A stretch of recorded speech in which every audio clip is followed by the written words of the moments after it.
My name is Dr. Seema Patel, as Gemma mentioned, and I'm a senior lecturer in law at Nottingham Trent University.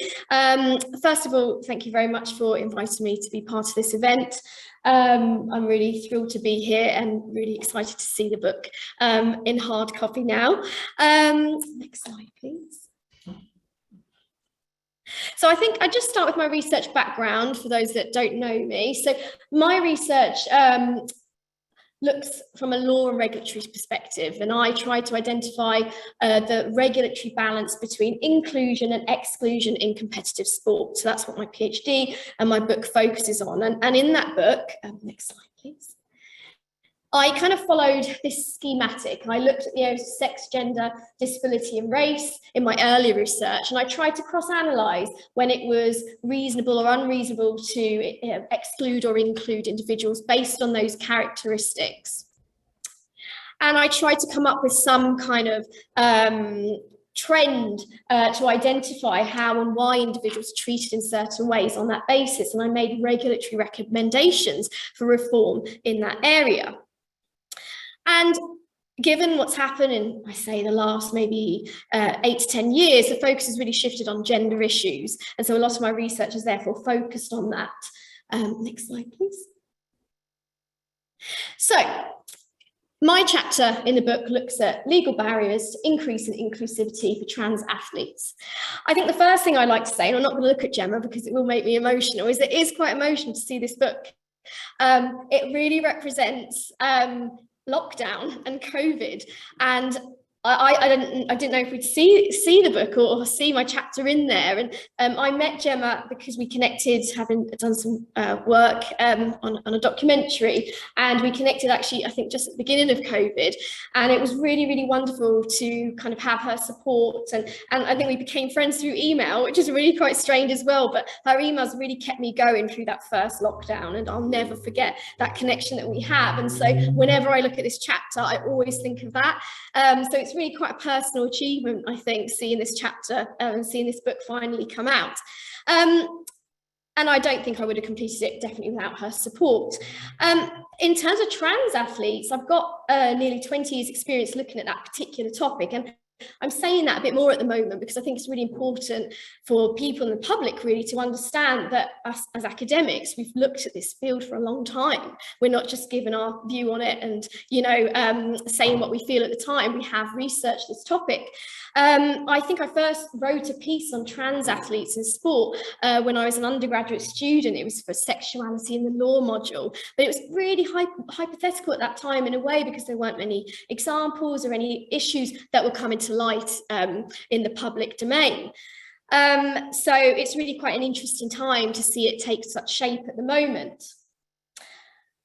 But the recent debate, as we know, is quite ignited at the moment, particularly in the last few weeks in the media. And so from that perspective, this is such a timely piece because it's touching on a lot of the things that are going to really being spoken about now in the public.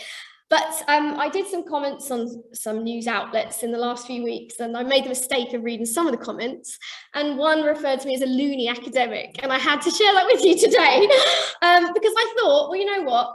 As long as we have views like that and people saying things like that, our job isn't done. And this book is so important because we're there to educate people and make them understand that there are many different perspectives to this debate, and you cannot focus on just one view completely. So as long as I keep having people call me that, my job isn't done, and I think that's why this book is so important. So yes, my chapter looks at the law and regulatory barriers to inclusion for binary trans athletes, and I try to shift the debate to a legal lens rather than a scientific lens. Binary trans athletes, I obviously focus and narrow the focus on the chapter just to make it a really valuable piece exploring one particular group, but that's not excluding or diminishing the value of the other gender diverse groups that obviously exist as well. Next chapter, please. Next slide. So I was really interested in my chapter looking at three individual areas and how they intersect with each other, and I'll just go through them now.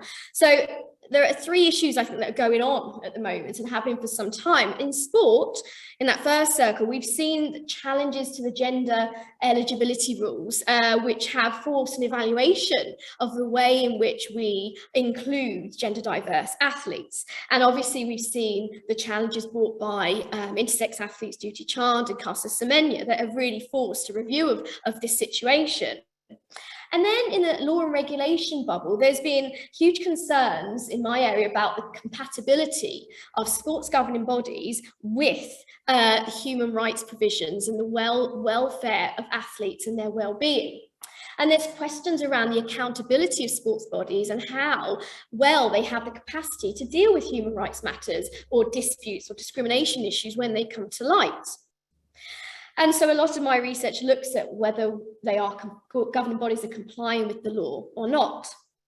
And then in the third bubble, there are advances and shifts in gender identity and gender diversity in society, and that's prompting calls for reform of gender legal status. To ensure that we accurately reflect the diversity of gender and to ensure that rights are recognised appropriately within that framework. So I'm really interested in where sport meets the law in relation to trans athletes in my chapter. So my chapter begins with an outline of the current position of transport policies and I guess the shortfalls in their consistency with law and human rights provisions. The book in various aspects of the chapters looks at the history of sex testing and I touch upon that in mine, but I also then look at the recent approaches to sports, of sports bodies to review eligibility policies for trans athletes. Now we see as pictured here, World Rugby, they were one of the first international governing bodies to conduct a consultation of their trans eligibility rules. And I was lucky to be a part of that, and Verity, you were there as well, weren't you? And the consultation, this is from my perspective only, obviously, it was open and it was really refreshing to finally be heard and have a multidisciplinary discussion about this topic. And so I felt that there was a shift from historic exclusionary policies to some kind of attempt to move towards inclusion.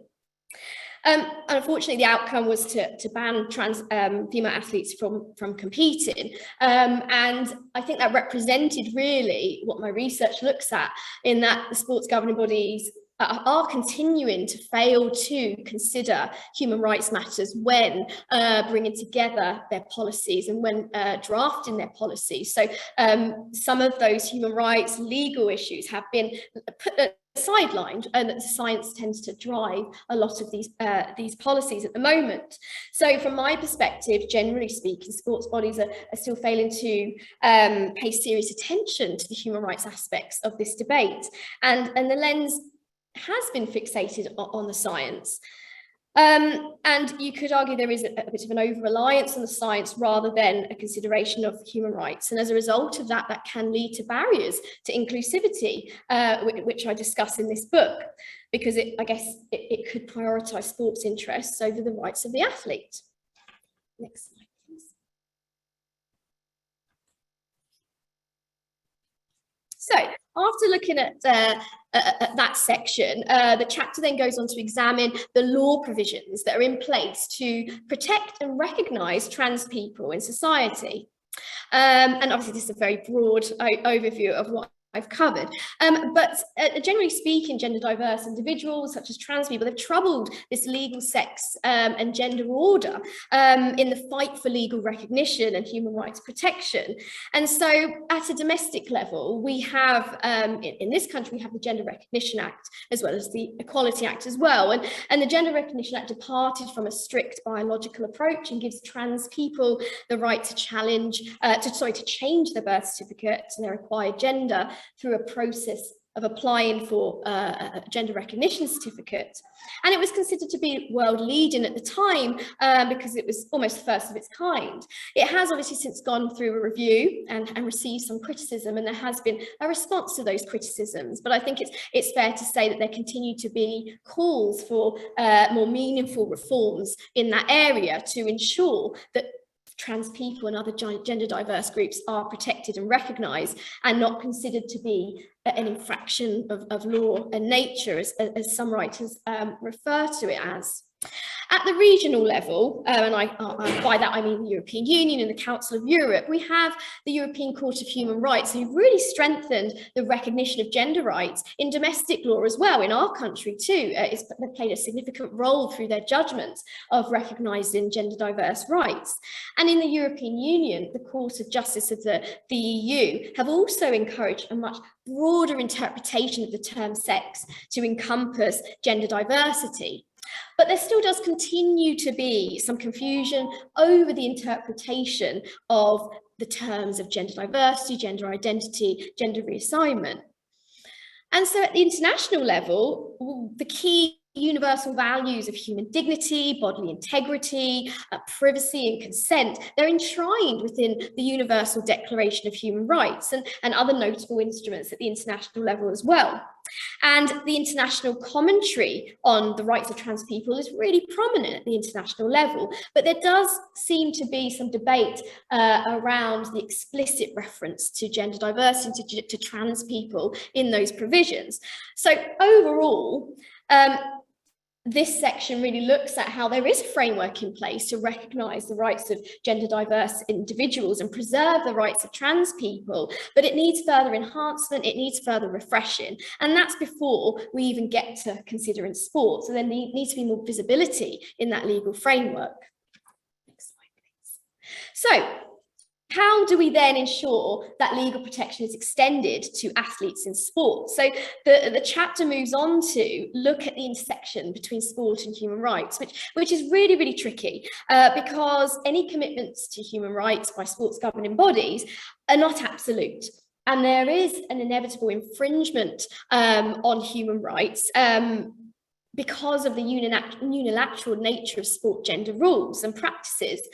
And those rules and policies often escape any legal scrutiny because of the complex way in which sports governing bodies govern themselves, and they're considered private actors who aren't always obliged to follow human rights provisions. So that creates a barrier to inclusivity for gender diverse athletes. And within that framework I just outlined, sport is credited as being a powerful tool for encouraging and ensuring human rights of individuals are celebrated and recognised. And a number of provisions explicitly encourage sports bodies, private bodies, to comply with human rights. But it's fair to say that sport is afforded autonomy to self-regulate itself in a private way. So for instance, at the domestic level, there is an exemption provision in the Gender Recognition Act and the Equality Act that allows sports bodies to exclude individuals if it's related to a gender-affected activity. So the exclusion clause is based on biology, essentially. And again, that creates barriers for gender diverse athletes because it prevents them from having any legal protection or legal avenue to pursue if their rights have been infringed in some way. And so extending that legal protection is part of a much wider debate about the relationship between sport and the law. Historically, the law has taken a step back and deferred to the authority of sports bodies and said, we're not going to get involved, sports bodies can regulate themselves. So sport has a huge amount of power when it comes to regulation and determining what rules apply to who. And again, that creates a barrier because it restricts the athlete's ability to access the law for a remedy when their rights have been affected. But from a regulatory point of view, that's problematic because who holds the governing bodies accountable when there are issues of discrimination on the table? Next slide, please. So in the chapter, having outlined that, I then look at a number of athlete challenges. And we don't have many in the context of trans athletes from a legal and regulatory point of view. For obvious reasons, an athlete who brings a legal challenge is sacrificing their career in a way because of what's at stake. So I look at the cases of Chand and Semenya, the intersex athletes, as a comparison to evaluate how their cases were dealt with in the Court of Arbitration for Sport, which is not a law court. And that is again reflective of the complex regulatory nature of sport. They have a sport arbitration panel that's not part of a legal system, but that hears sports disputes, but can essentially operate in whichever way they want, speaking very broadly. And they don't really deal with human rights matters in any meaningful way, because they don't have the capacity to do so. And as we've seen with Semenya's case, that's taken a legal turn, and that's now with the European Court of Human Rights. So this is a really interesting area in terms of how law is going to impact upon gender diversity within sport in terms of rules and regulations. I also looked at the older case of Renee Richards, a trans female tennis player, because that did go to a law court, and I tried to evaluate how her case was dealt with and how appropriate it might have been. And then I touched on the Canadian case of Kristen Worley, a trans female Canadian cyclist. Her case went to an arbitration panel, and she was quite successful. I also touched on the current legal conflict in the USA relating to trans female student athletes. That's also taken quite a toxic turn, similar to what's happening in the UK. And all of these cases really set a scene for how there is a lack of accountability when it comes to protecting gender diverse athletes' rights in relation to human rights. Next slide, please. So my chapter concludes by offering some proposals for achieving inclusivity. These include adopting a much more inclusive agenda by domestic governments, intergovernmental organisations and international human rights institutions to remove any barriers to legal recognition and to refresh those valuable, to refresh those valuable human rights principles and widen the scope of sex and gender definitions in legislation to explicitly include trans people and gender identity as well.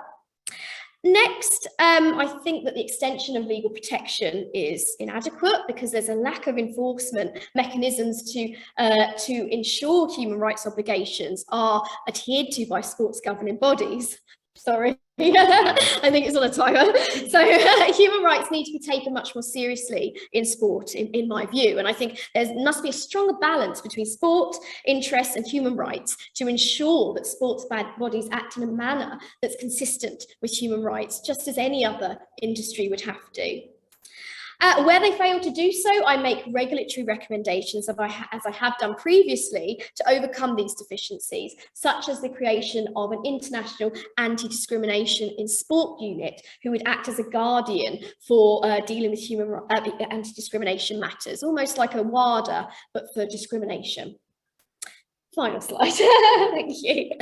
So that's really the content of my chapter, but I really wanted to reflect again on my contribution. I really enjoyed contributing to this book and contributing to another discipline, because obviously I come from law, and law writing is quite different to psychology. So it was a real challenge for me to adapt my style, but I enjoyed the challenge. At times I felt like a student again, and I'd have Gemma and Liz scribbling all over my drafts, and I was like, oh no, here we go again. But it was welcomed, and it was really refreshing to have that, because their insight really, I think, strengthened the piece and made it much more robust and much more relevant to what I was trying to say, essentially. Rather than stick in a box that I'm used to in law, it really encouraged me to think of other ways to ensure that the chapter was balanced and thorough throughout. So I'm really, really grateful for that.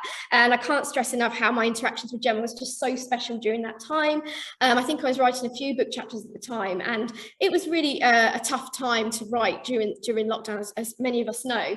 And so both of you were so patient and understanding, and I think that was just really valuable, and I think made the book much stronger as well. So yes, I may be a loony academic, but I have been so grateful to have the opportunity to contribute to this valuable book. Thank you.